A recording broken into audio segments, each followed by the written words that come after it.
শিক্ষাটা তখন ব্যয়বহুল হয়ে গেল। গ্রামের প্রান্তিক কৃষকের পক্ষে, গ্রামের বর্গা চাষির পক্ষে তার সন্তানকে পড়ানো কঠিন হয়ে গেল।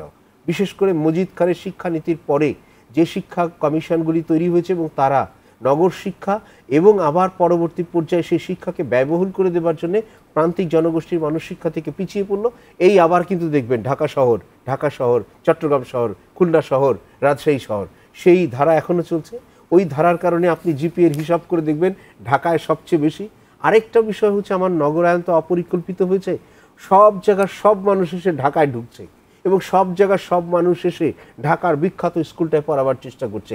এর মধ্যে মানুষের আয় বেড়েছে, নগরের মানুষের আয় বেড়েছে, তারা ভালো ভালো শিক্ষক রাখতে পারছেন, প্রাইভেট টিউটার রাখছেন, ভালো স্কুলে পড়াচ্ছেন ইত্যাদির কারণে আজকে মহানগরগুলি এবং ঢাকার ফলাফলটা অপেক্ষাকৃত ভালো হচ্ছে, কিন্তু এর ভবিষ্যৎটা ভালো হচ্ছে।